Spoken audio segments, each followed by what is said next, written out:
Hello student, स्वागत है आप सभी का हमारे यूट्यूब चैनल की एक और नई वीडियो में। आज का हमारा टॉपिक कक्षा 10वीं का अध्याय 6 त्रिभुज। पिछली वीडियो में हमने प्रश्न बैंक से संबंधित जो अध्याय 6 है कक्षा 10वीं का, उसके एक एक नंबर के प्रश्नों को हमने देखा था। आज हम 2 अंक एवं 3 अंक के प्रश्नों को यहाँ देखने वाले हैं। चलिए हम अपने प्रश्न पर चलते हैं।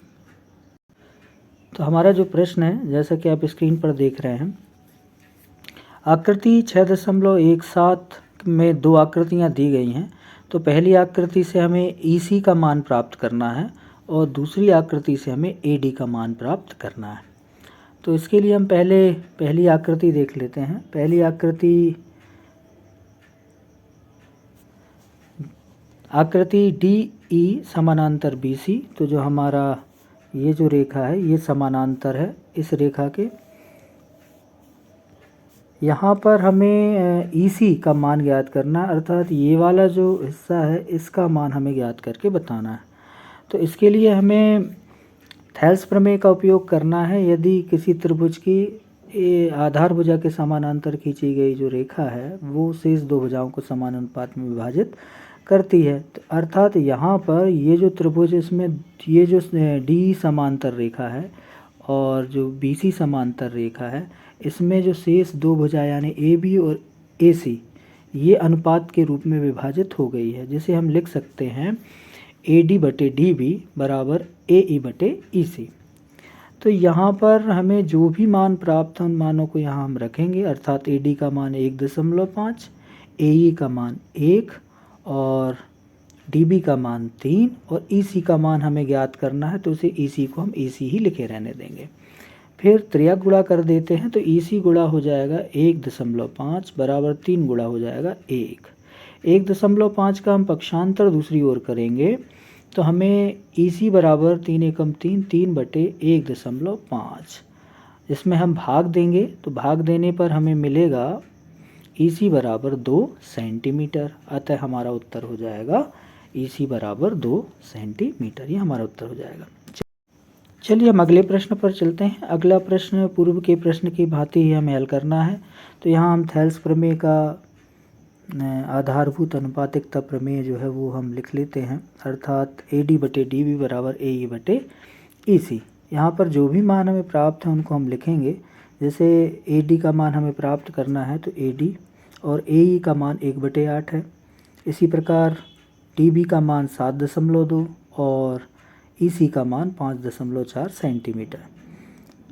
त्रियक गुणा करने पर हमें मिलेगा, या 7.2 का पक्षांतर हम दूसरी ओर कर देंगे तो AD बराबर 1.8 गुणा 7.2 बटे 5.4। 18 से हमने 54 में भाग दिया, 18 तिया 54, अर्थात ये 3 बार कट जाएगा। और 3 से हम 7.2 में भाग देंगे तो ये हमें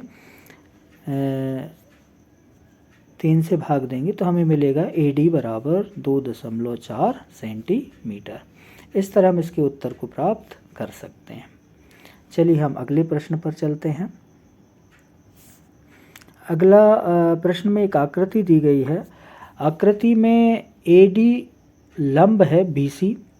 सिद्ध कीजिए कि AB का वर्ग धन CD का वर्ग बराबर BD का वर्ग धन AC का वर्ग।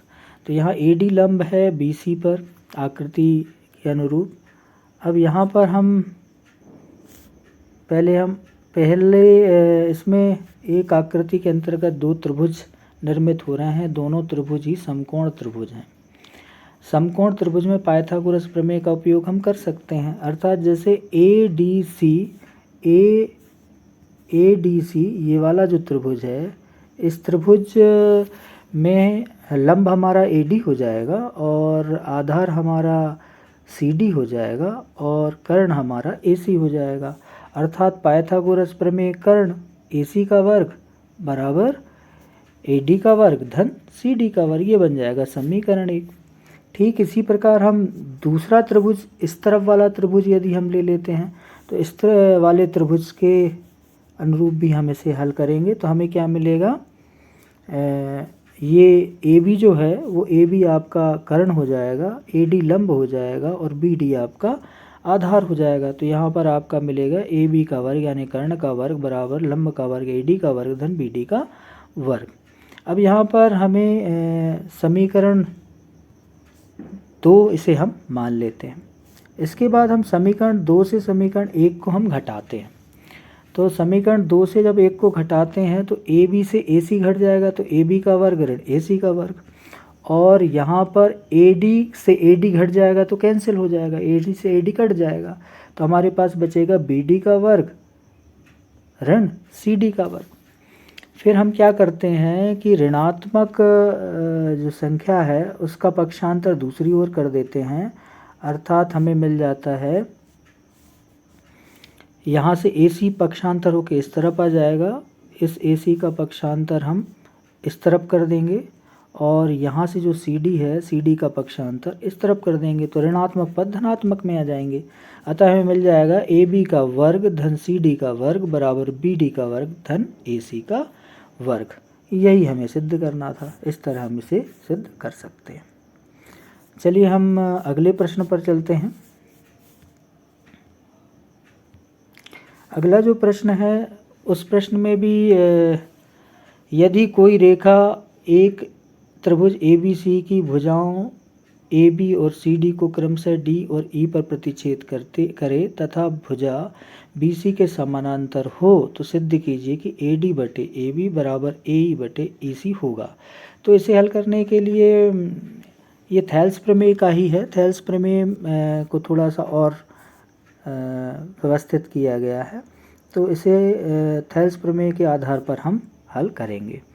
पहले हम आकृति देख लेते हैं। एक आकृति आपके समक्ष है, एक त्रिभुज ए बी सी है, उसमें डी जो रेखा है वो 2 बिंदुओं पर क्या कर रही है, आपको प्रतिच्छेद कर रही है, और ए डी बटे ए बी ये हमें बताना है बराबर होता है ए ई बटे ई सी।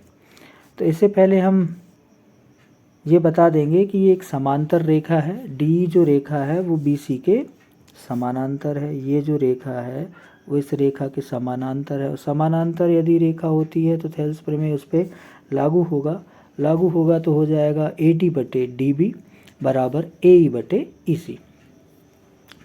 अब यहाँ पर हम इसे थोड़ा सा व्यवस्थित कर लेते हैं, मानों को पलट देते हैं, अर्थात डी बी को ऊपर कर देंगे और ए डी को नीचे कर देंगे, है ना।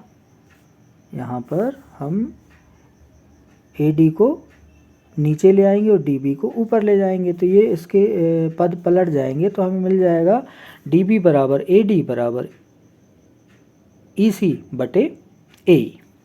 फिर इसमें हम 1 को जोड़ देंगे दोनों पदों में, पहले वाले पद में भी 1 को जोड़ देंगे, दूसरे वाले पद में भी 1 को जोड़ देंगे, तो जोड़ने पर हमें मिलेगा डी बी बटे ए डी धन 1 बराबर ई सी बटे ए ई धन 1। 1 जोड़ने पर हम देख पा रहे हैं कि यहाँ ए डी ऊपर चला जाएगा, ए डी ऊपर चला जाएगा और इसके बटे में ए डी रहेगा, अर्थात डी बी बटे ए डी। तो डी बी बटे ए डी, डी बी ये हो गया, डी बी ये हो गया और ए डी ये हो गया, मिलाकर ये बन जाएगा ए बी, अर्थात ये हम लिख पाएंगे इसे ए बी और नीचे हर ए डी। ठीक इसी प्रकार इस तरफ भी वही क्रिया होगी, तो हमें मिल जाएगा ए ई और ई सी मिलाकर हमें मिलेगा ए सी, तो यहाँ ए सी बटे ए ई हमें प्राप्त होगा।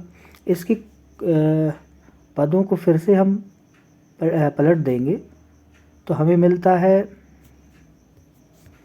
ए डी बटे ए बी बराबर ए ई बटे ई सी। इस तरह हम इसको सिद्ध कर सकते हैं। धन्यवाद।